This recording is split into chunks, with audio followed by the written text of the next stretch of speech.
रुको, पहले ये सुनो। दोस्तों, आज की खबर सुनकर आप हैरान रह जाएंगे। आज हम लेकर आए हैं एक बेहद शार्प और फास्ट पेस्ड न्यूज़ राउंडअप, जहां हम देश और दुनिया के 4 सबसे बड़े करंट अफेयर्स अपडेट्स का ब्रेकडाउन करने वाले हैं। मैं हूं आपका दोस्त, और आज हम टेक, एग्रीकल्चर, न्यूक्लियर पावर और इकोनॉमी की उन खबरों की तह तक जाएंगे जिन्हें जानना आपके लिए बहुत ज़रूरी है। आज के इस पावर पैक्ड राउंडअप में हमारे 4 बड़े टॉपिक्स हैं। पहला, टेक और हिस्ट्री सेक्टर से एआई गांधी होलोग्राम। दूसरा, एग्रीकल्चर से अरुणाचल कीवी मिशन। तीसरा, ग्लोबल फोरम पर भारत का बढ़ता रुतबा यानी इंडिया लीड्स IAEARCA। और चौथा, एशियन इकोनॉमी पर फोकस करती 68वीं APO मीटिंग। चलिए बिना टाइम वेस्ट किए सीधा डाइव करते हैं। शुरुआत करते हैं हमारी पहली बड़ी खबर से। टेक और इतिहास का एक माइंड ब्लोइंग संगम, एआई गांधी होलोग्राम। नई दिल्ली के 3 मूर्ति एस्टेट में मौजूद प्रधानमंत्री संग्रहालय के बारे में तो आपने सुना ही होगा। 14 अप्रैल 2022 को इसका उद्घाटन हुआ था, और यहाँ देश के 14 प्रधानमंत्रियों की कहानी है। लेकिन हाल ही में वहाँ एक नया एआई हॉलोबॉक्स लॉन्च हुआ है। ये तो चौंकाने वाला है यार। ये महात्मा गांधी का 3D वर्चुअल अवतार है, जिससे आप बाकायदा बातचीत कर सकते हैं। सोचो जरा, जनरेटिव एआई और होलोग्राफिक टेक्नोलॉजी का एकदम शानदार कॉम्बिनेशन। वैसे गांधी जी से पहले भी इस म्यूजियम में 2 महान नेताओं के हॉलोबॉक्स बन चुके हैं, सरदार वल्लभ भाई पटेल और डॉक्टर APJ अब्दुल कलाम। और यही असली बात है, ये सिलसिला यहीं रुकने वाला नहीं है, क्योंकि अगला 3D अवतार अटल बिहारी वाजपेयी जी का बनाया जाएगा। अब ध्यान से सुनो, ये नंबर बहुत जरूरी है। 10,372 करोड़ रुपए। जी हाँ, ये कोई छोटी बात नहीं है।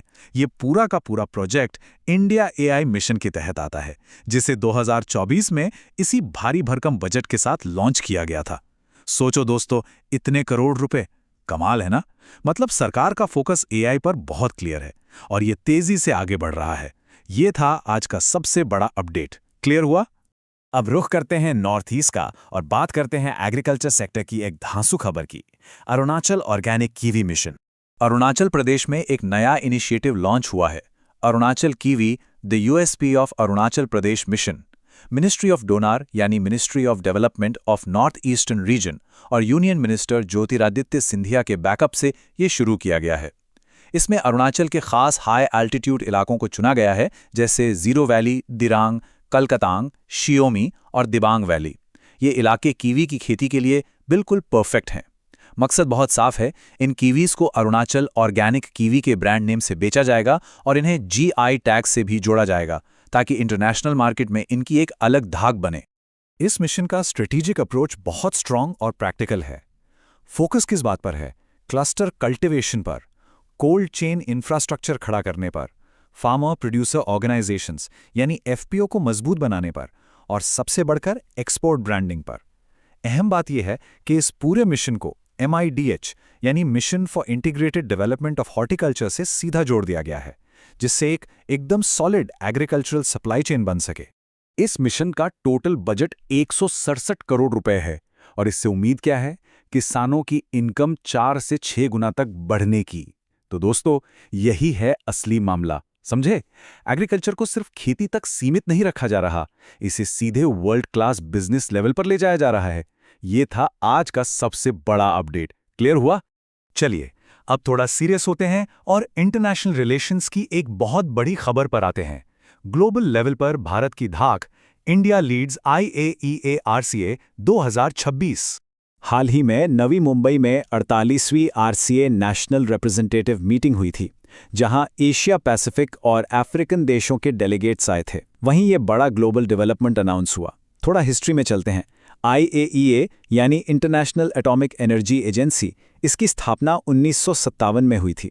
हेडक्वार्टर है ऑस्ट्रिया के वियना में, और फिलहाल इसके डायरेक्टर जनरल हैं राफेल ग्रॉसी। भारत 1964 से ही भाभा एटॉमिक रिसर्च सेंटर यानी बार्क के जरिए इसके RCA एग्रीमेंट से जुड़ा है।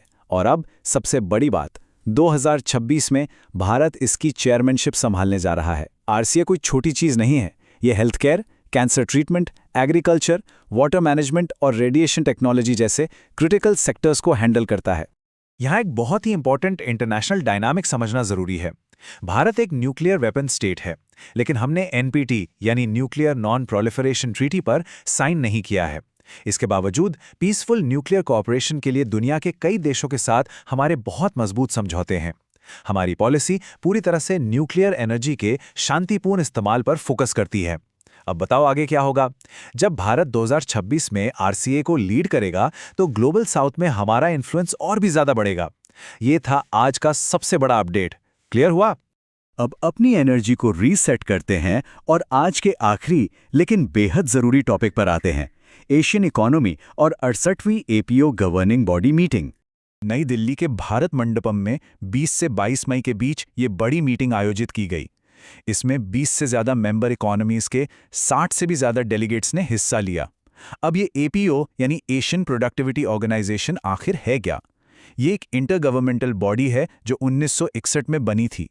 इसका हेडक्वार्टर जापान के टोक्यो में है और टोटल 21 मेंबर इकोनॉमीज इसका हिस्सा हैं। सबसे प्राउड बात यह है कि भारत इस इंपॉर्टेंट संगठन का फाउंडिंग मेंबर है। इस बार की मीटिंग का मेन एजेंडा था एपीओ विजन 2030। मेन फोकस 3 चीजों पर रहा। पहला, स्मॉल एंड मीडियम एंटरप्राइजेस यानी एसएमईज को एम्पावर करना। दूसरा, ग्रीन प्रोडक्टिविटी को तेजी से बढ़ावा देना। और तीसरा, डिजिटल ट्रांसफॉर्मेशन को ड्राइव करना। और इन सब इनिशिएटिव्स के लिए भारत में फोकल पॉइंट कौन है? वो है हमारी अपनी नेशनल प्रोडक्टिविटी काउंसिल यानी एनपीसी। तो जरा सोचिए, एक तरफ भारी भरकम एआई इन्वेस्टमेंट्स, दूसरी तरफ high value agriculture mission, international forum पर न्यूक्लियर लीडरशिप और साथ में एक सॉलिड इकोनॉमिक स्ट्रैटेजी। जब ये सब चीजें एक साथ अलाइन हो रही हैं, तो क्या भारत दुनिया का अल्टीमेट ग्लोबल पावर हाउस बनने की तरफ तेजी से बढ़ रहा है? ये बहुत गहराई से सोचने वाली बात है। ये था आज का सबसे बड़ा अपडेट। क्लियर हुआ? तो दोस्तों, यही था आज का पूरा मामला। लाइक करो, शेयर करो और चैनल को सब्सक्राइब करना मत भूलना।